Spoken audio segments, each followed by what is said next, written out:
लोकसभा चुनावों को लेकर लगातार लोगों में कहीं न कहीं चर्चा का दौर जारी है। अगर बात की जाए लोकसभा चुनावों की तो इंडिया गठबंधन और एक तरफ बात की जाए बीजेपी का, कहीं न कहीं चुनावी जो गठबंधन है वो इस समय मैदान में चर्चा का विषय बना हुआ है। अगर देखें आप ये चौपाल यहाँ पर लगी हुई है जो कि हुक्के पे चर्चा है और इस चर्चा में जिस तरह पार्टियों का जो आगे बोलबाला है, किस तरह देखते हैं, क्या कहते हैं लोग, किस तरह से चुनाव को लेकर उनकी क्या रणनीति है, किस तरह एक तरफ राहुल गांधी हैं और दूसरी तरफ मोदी हैं, तो किस तरह देखते हैं। क्या नाम है, अगर मैं देखिए बात करूं इस चुनाव को लेकर, क्या नाम है आपका? मेरा नाम दिलीप बिंदल है भाई साहब। दिलीप जी, किस तरह आप इस चुनाव को देख रहे हैं लोकसभा का? 100% गवर्नमेंट मोदी की है और कम से कम 400 सीट आएंगी इंडिया में। हाँ जी, 400 पार। क्या लगता है, क्योंकि एक तरफ राहुल गांधी हैं और राहुल गांधी के साथ अगर देखा जाए तो दूसरी तरफ मोदी हैं, किसकी लोकप्रियता में ज्यादा मोदी जी की में, मोदी जी की सर। और हरियाणा में भी गवर्नमेंट बीजेपी की होगी। बीजेपी की? हाँ जी। हाँ, देखिए कहीं ना कहीं राजनीतिक तौर पर अगर देखा जाए तो मोदी की गवर्नमेंट का अभी दिख रहा है। क्या लगता है कि आने वाले चुनावों को लेकर जिस तरह रणनीति तैयार की जा रही है कांग्रेस की तरफ से, बीजेपी की तरफ से, किस तरह आप देख रहे हैं कि किस तरह की रणनीति चुनावों को लेकर होने वाली है? बीजेपी की होनी चाहिए। किस तरह आप देखते हैं कि पिछले 5 सालों का जो इनका काम सही कर रही है बीजेपी। कोई ऐसे कुछ काम हो जो आपने देखे हो, कोई महत्वपूर्ण काम? देखो सभी देख रहे हैं, सभी देख रहे हैं, काम बढ़िया कर रही है। तो क्या आपको लगता है कि आने वाले चुनावों में अगर कैंडिडेट की बात की जाए तो किस कैंडिडेट पर भरोसा आपको ज्यादा, बीजेपी के या कांग्रेस के? बीजेपी के कैंडिडेट के ऊपर देखिए भरोसा कहीं ना कहीं बीजेपी के ऊपर अभी लोगों का दिख रहा है, क्योंकि ऊपर की जो सरकार है वो कहीं ना कहीं बीजेपी की रहे। क्या नाम है बाबा आपका? प्यारेलाल है। प्यारेलाल जी, किस तरह आप देखते हैं, क्योंकि चुनाव अब अगले में 12 तारीख 15 अब कुछ ही समय में आचार संहिता लग जाएगी, किस तरह आप देख रहे हैं कि चुनावों में पिछले 5 साल का जो शासनकाल रहा मोदी का, और किस तरह आप देखते हैं कि कितने महत्वपूर्ण कार्य इसमें हुए? बीजेपी ने घर घर चूल्हे दे दिए, राम मंदिर बना दियो, आएगो मोदी जी, मोदी आएगो। तो जो विपक्षी तरफ से बात की जा रही है, जो कांग्रेस ने गठबंधन किया है आम आदमी पार्टी के साथ और अन्य पार्टियों के साथ, किस तरह इनके इस फैसले को मानते हैं? ना जी, कांग्रेस वांग्रेस ना हारी, ना ही नीचे आ रही ना ऊपर आ रही, कांग्रेस तो पार्टी खत्म। बिल्कुल। अब राहुल गांधी की जो लोकप्रियता पर लगातार बात की जा रही है, कांग्रेस कह रही है लोकप्रियता बढ़ रही है राहुल गांधी ना जी, ना खत्म है, कांग्रेस पार्टी खत्म है, सब तो भग गए निकल करके, सब बीजेपी में मिल गए, आगे रहे ही कौन हो, बड़ो नेता एक ना रहे। तो लोकसभा में बीजेपी को आप? बीजेपी की है जी। हाँ, देखिए कहीं ना कहीं जो राहुल गांधी की लोकप्रियता थी उसको ऊपर भी लोगों ने सवालिया निशान किया है, खड़ा किया है, क्योंकि जो लोकप्रियता थी कांग्रेस जड़ से खत्म हो चुकी है।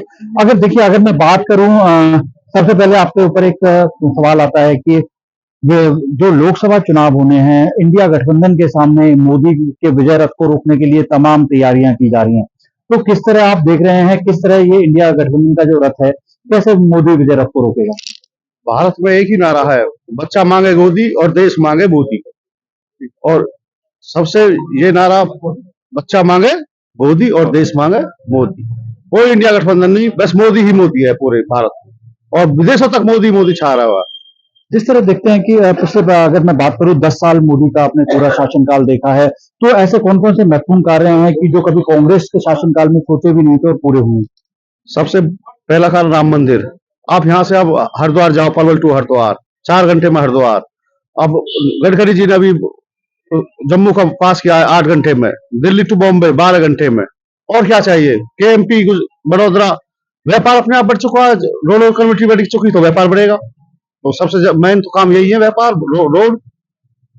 व्यापार और इंफ्रास्ट्रक्चर पर पूरी तरह मोदी ने फोकस किया है। कहीं ना कहीं विपक्ष आवाज उठाता है कि रोजगार नहीं दिए हैं। रोजगार खूब है, अपने दिल्ली एनसीआर में रोजगार की कमी नहीं है। अब वो बच्चा कोई जाएगा नहीं काम करने के लिए, तो उसका क्या वो है? मोदी में पूरे एनसीआर में पूरी रोजगार है। और हमारा क्षेत्र पलवल, फरीदाबाद, पिरथला एरिया, ये इंडस्ट्रियल एरिया, जहाँ रोजगार की कोई कमी नहीं। अगर देखा जाए तो क्योंकि आने वाले चुनावों में कहीं ना कहीं लोगों के लिए एक संशय पैदा हो रहा है कि कांग्रेस की तरफ से उम्मीदवार अभी तय नहीं हुआ है, भाजपा की तरफ से फरीदाबाद लोकसभा में उम्मीदवार तय नहीं हुआ है, तो किस तरह इस रणनीति को देखते हैं? अगर जो यहाँ कैंडिडेट आएगा, क्योंकि पिछली बार जो कैंडिडेट थे कृष्णपाल गुर्जर रिकॉर्ड तोड़ मतों से जीते थे, परंतु अब की बार किस तरह देखते हैं, किसको टिकट मिलती है, जिसको सेंट्रल गवर्नमेंट सेंटर की तरफ से दी जाएगी, तो किस तरह वो जो रिकॉर्ड तोड़ मत थी उसके बाद भी अब फिर से ही वही जीत होगी? हाईकमान जो फैसला लेगा वो ही होगा।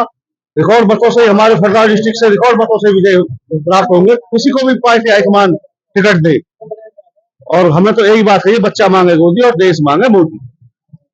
बच्चा मांगे गोदी और देश मांगे मोदी, कहीं ना कहीं इस तरह का जो लोगन है सभी से लोगों ने शुरू कर दिया है। किस तरह आप देखते हैं, क्योंकि मोदी की लोकप्रियता लगातार विदेशों में बढ़ती जा रही है। राम मंदिर जब से बना है, कहीं ना कहीं विपक्ष के पास कोई मुद्दे नहीं रहे, तो किस तरह आप देखते हैं इस तरह के कामों को लेकर? जय श्री राम जी। मोदी के काम जो अब तक हुए हैं, जो पिछली सरकार ने किए हैं, उनका कोई कंपेरिजन नहीं कर सकता। मोदी की कोई होड़ नहीं कर सकता। मोदी से अच्छा नहीं तो कभी राजा से आगे आया है, और नहीं हमारे विचारों से कभी इससे बाद में कोई इससे अच्छा नेता हमें मिले। तो जिस तरह राहुल गांधी के ऊपर जो उनकी भारत जोड़ो यात्रा चली और लगातार कांग्रेस के हाथ से हाथ जोड़ो यात्रा चली, सर राहुल गांधी तो ना वैसे नाटक कर रहा है बेफालतू के, वहां से वहां घुमाया। ये तो बेवकूफ बनाने वाली बातें हैं सर। हाँ, ये तो नाटकबाजी कर रहा है, नहीं तो जो बच्चा बच्चा जानता है आजकल इन्होंने क्या किया है, कांग्रेस ने क्या किया है, बीजेपी ने क्या किया है, किसको नहीं पता है, बता दो। हैं? नाज घर घर में जमीन सबको दी है, नाज दे रहे हैं। बाकी के पिछली बार सरकारों में पैसे दे दे कर, घूस दे दे करके रईसों के बच्चे लग जाते थे, आज गरीबों के बच्चों को नौकरी मिल रही है। बताओ पहले कभी ऐसा होता था? लिस्टें फाड़ दी। हम जैसे गरीबों के भी बच्चे लग गए हैं जो पढ़े लिखे थे, नहीं बाकी बीए कर रखी है, रेहड़ी लगा रहे हैं, ऐसे हुआ है। देखिए कहीं ना कहीं लोगों की लोकप्रियता में अभी भी मोदी दिखते हैं, क्योंकि अगर मैं बात करूं, क्योंकि आपने काफी लंबे समय से कई पार्टियों को चुनाव देखे होंगे, तो जिस तरह पिछले 10 सालों में काम हुए हैं और पिछली सरकारों के काम, किस तरह आप इसका कंपैरिजन करते हैं? तो मेरा नाम रामचंद्र है। बहुत ही बढ़िया मोदी काम कर रहा है, सबसे बढ़िया मोदी का काम है। कोई भी कमी नहीं है, कहीं पे भी गरीबों को खूब कहीं मिल रहे हैं, गरीब खूब मौज ले रहे हैं। पहले गरीब कहाँ, कुछ भी ना हो गरीब के पास, अब गरीब को बगैर पैसा की नौकरी मिल रही है। हाँ, तो बहुत ही बढ़िया बीजेपी सरकार काम कर रही है, बहुत बढ़िया, कोई नहीं है। हाँ, थोड़ी खट्टर में गड़बड़ है, खट्टर कुछ नहीं कर रहा है, बस बात खट्टर की है। तो एक तरफ अगर देखें तो आपने जैसे बताया कि देखिए सरकार भारतीय जनता पार्टी के आने वाले चुनावों में जिस तरह इनका गठबंधन जो है अभी जेजेपी के साथ हरियाणा में है, तो जिस तरह इनके पिछले 5 साल रहे हैं मोदी के शासनकाल के, किस तरह आप देखते हैं हरियाणा के विकास को लेकर आप? मेरा नाम योगेश है जी। ये बीजेपी सरकार में बहुत बढ़िया काम हुए, इसमें कोई कमी नहीं है और कोई दो राय नहीं है, कोई हम नहीं कह सकते कि ये कमी है, हमें कोई कमी नहीं नजर आ रही है। सबको रोजगार मिल रहा है, सबको खाने के लिए राशन भी मिल रहा है, गरीब बच्चे भी लग रहे हैं, पढ़ाई पे भी, शिक्षा पे भी, सब चीज पे ध्यान दिया जा रहा है। एक्सप्रेस वे भी बन रहे हैं, रोजगार के भी पूरे साधन उपलब्ध किए जा रहे हैं, सब चीज पे। तो एक इंफ्रास्ट्रक्चर से हटकर अगर बात की जाए तो युवाओं के रोजगार के लिए मोदी सरकार की ऐसी कोई पहल नजर नहीं आती है, परंतु विपक्ष हमेशा उंगली उठाता हुआ नजर आता है कि रोजगार नहीं दिए। किस तरह आप देखते हैं विपक्ष के इस मामले को लेकर? ऐसा है भाई साहब, ये विपक्ष का तो मुद्दा होता है, कोई ना कोई मुद्दा उठाना। इस बार बेरोजगारी का मुद्दा उठाया है इन्होंने। बाकी आप ईपीएफओ ऑफिस से पता करो, जिस टाइम इनकी 15 करोड़ ईपीएफ होल्डर धारक होते थे, कार्ड धारक, आज 27 करोड़ है। वो किस वजह से, कहाँ है? हवा में नौकरी मिली उन्हें।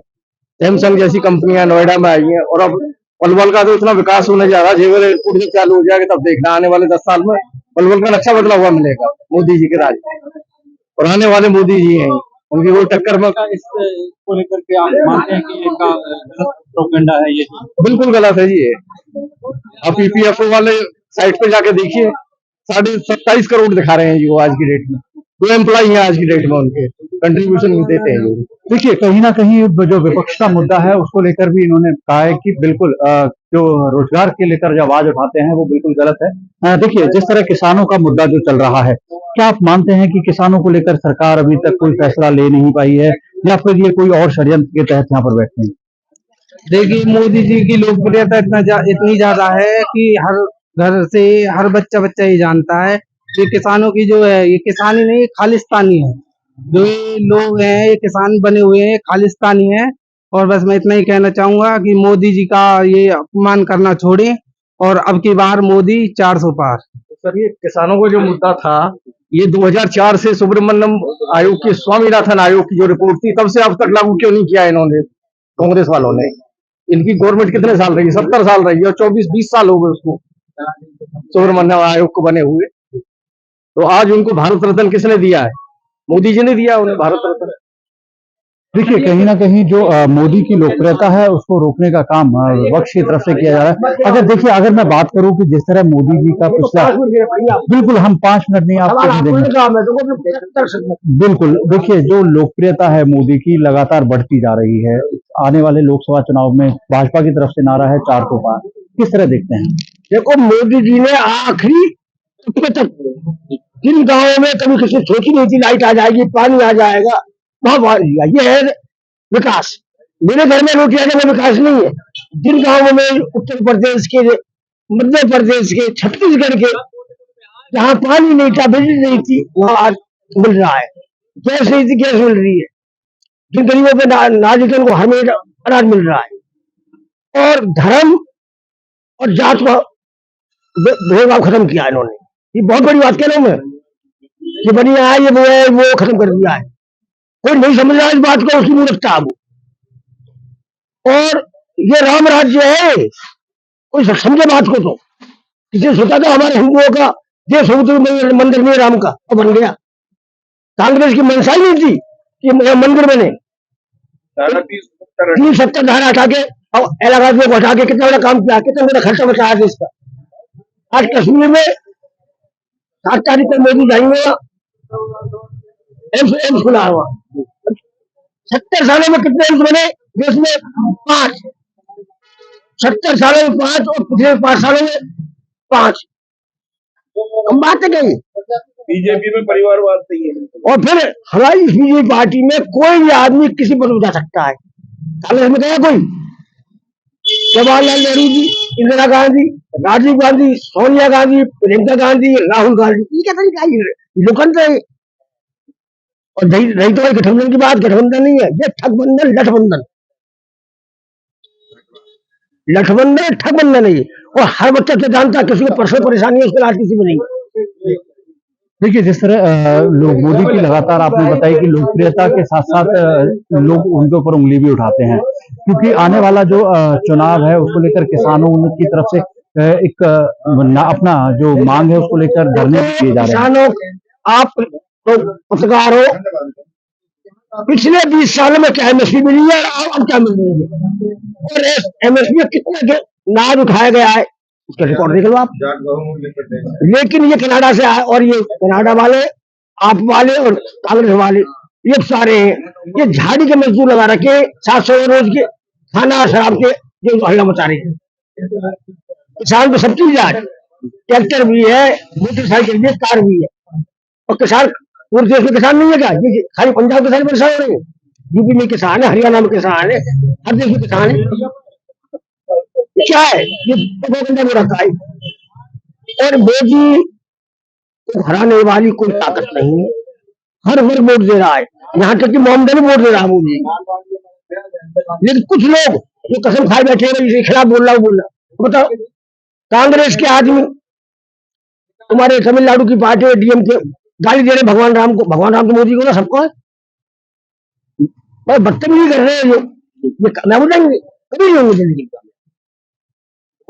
देखिए कहीं ना कहीं इस मोदी की लोकप्रियता को लेकर जो आज देश का मान सम्मान बढ़ा है, तो उसको लेकर भी कहीं ना कहीं लोगों में एक उमंग भी जगी है, क्योंकि जो भारतीय जनता पार्टी के नेता नरेंद्र मोदी ने विदेशों में जाकर देश का सम्मान बढ़ाया है, कहीं ना कहीं आम लोगों के लिए भी वो गर्व की बात है। अगर बात की जाए उनकी लोकप्रियता के ऊपर सवाल उठाने वाला जो विपक्ष है, वो भी कहीं ना कहीं कटघरे में इन हुक्के पे चर्चा पे लोगों ने उनको खड़ा किया और कहा कि जो कांग्रेस आज से पहले 70 साल पूरे देश में राज किया, पिछले 5 साल में उनका जो विकास था कहीं ना कहीं खोखला साबित होता हुआ दिखाई दिया। भारतीय जनता पार्टी के इस विकास को उन्होंने 100% सराहा है। कैमरामैन करतार के साथ नितिन शर्मा, इंडिया न्यूज, पलवल।